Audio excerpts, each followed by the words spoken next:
Les amis, bonjour. Bienvenue pour ce troisième épisode de la série sur ce DR350S qu'on rafraîchit. Dans le précédent épisode, on avait effectué la révision moteur complète et on en avait profité pour déposer le carburateur en vue de sa réfection, qui a lieu tout de suite.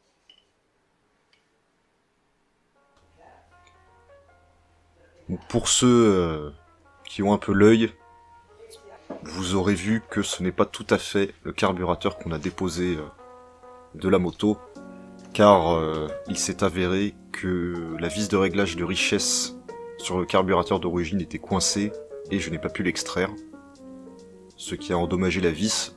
Donc on a dû en trouver un autre et par chance, on a pu en trouver un autre pas cher et pas loin.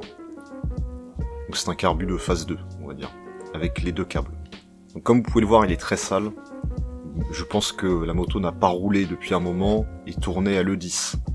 D'où tous les dépôts qu'on peut voir dessus jaunâtres. Le pointeau coincé, etc. Vous allez voir. Donc je n'utilise pas mon tournevis JS car le carburateur a été livré, on va dire, déjà démonté. Donc toutes les vis venaient à la main.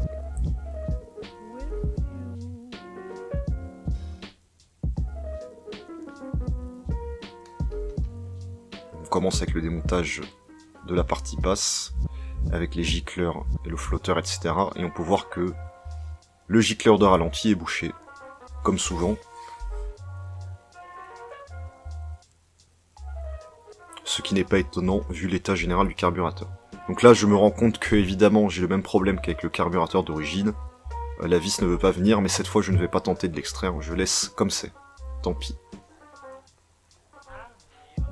Donc on passe au couvercle de boisseau, aiguille, etc. Et on va voir l'état de la membrane.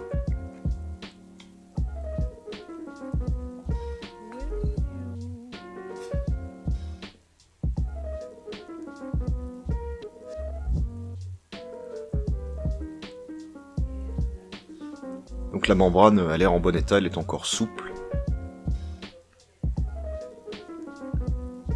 Bon, l'aiguille évidemment est pleine d'éthanol. Ça c'est pas un problème, mais sinon la membrane est en bon état. Là, elle est souple, intègre, non poreuse, etc. Donc réutilisable en l'état.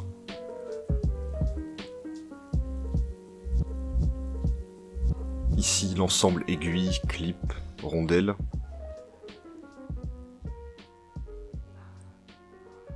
Et c'est une aiguille du type 5CD56.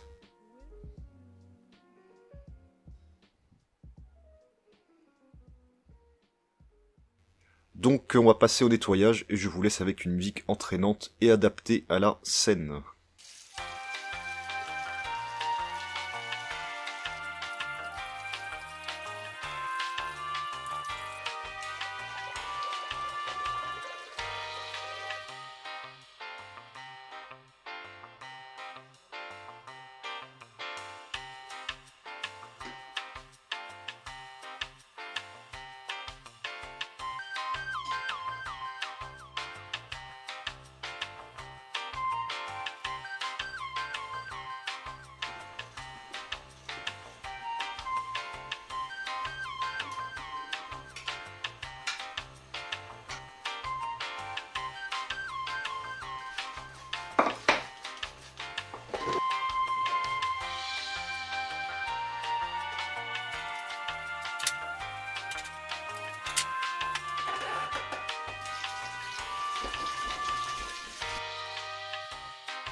Maintenant que tout est propre, on va pouvoir passer au remontage. Donc comme vous pouvez le voir, le gicleur de ralenti est débouché, on voit à travers maintenant.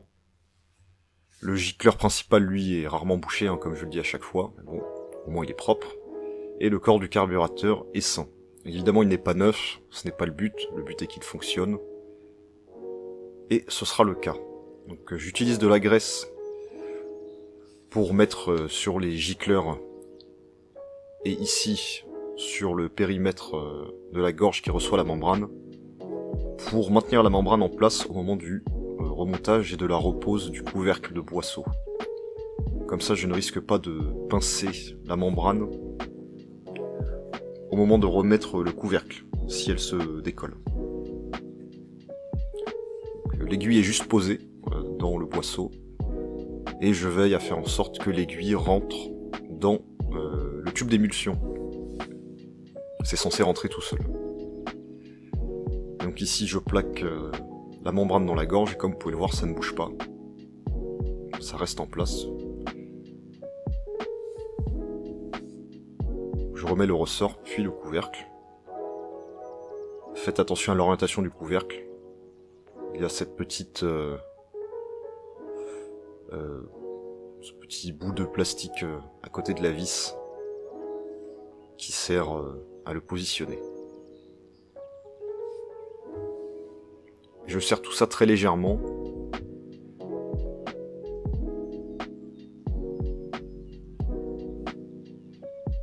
Et on voit que tout fonctionne. Donc voilà la pochette de joint. Je vais utiliser le joint de cuve et je vais changer le pointeau avec son siège.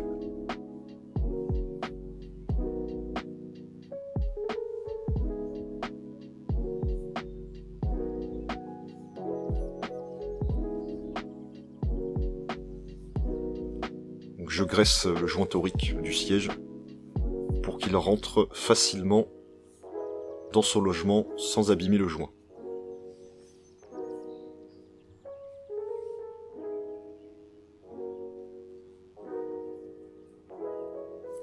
Je remplace ce joint torique qui est sur le flotteur.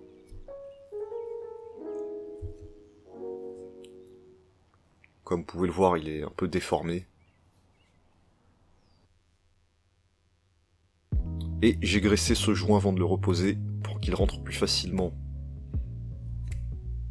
dans son logement ici et plus facilement dans son logement sur le carburateur.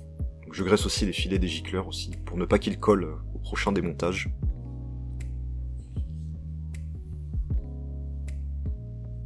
Et je serre tout ça très légèrement, on parle de 1 à 3 Nm.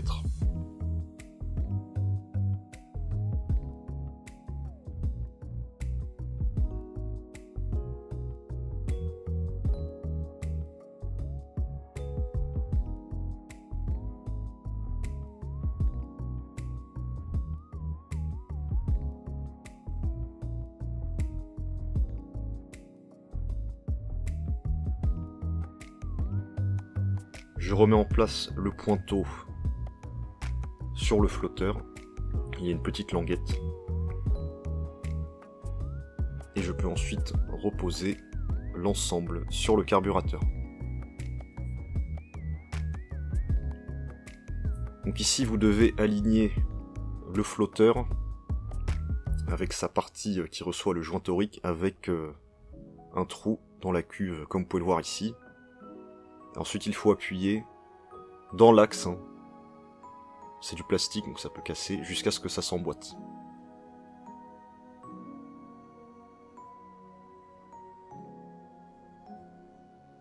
Et voilà à quoi ça doit ressembler.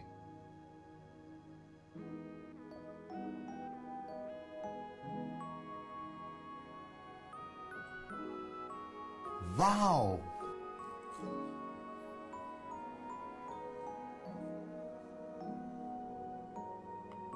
Même chose pour ce joint, que je graisse, comme ça il va rester dans la gorge de la cuve.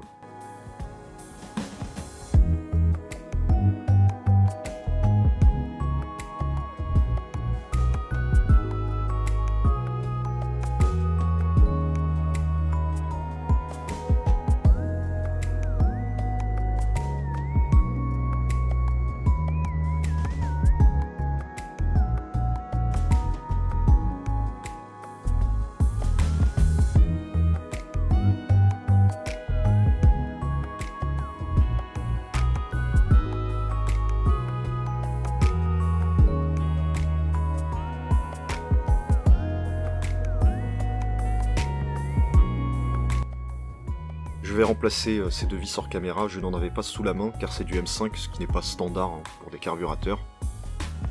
Mais j'ai bien changé ces deux vis, surtout celles qui étaient détruites. Hein.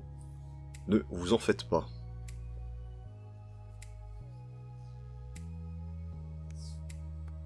Et voilà le travail. C'est très délicieuse. Ma banha, ya'tikom as-sahha wallah. Vraiment, haja le top. Donc les amis, si cette vidéo vous a plu, vous pouvez nous laisser un j'aime, vous abonner. Posez-moi vos questions en commentaire. Et encore une fois, si vous avez besoin de nos services, n'hésitez pas à m'envoyer un mail pour qu'on voit ce qu'on peut faire pour vous. Merci d'avoir regardé cette vidéo et à très bientôt pour la suite. Ciao.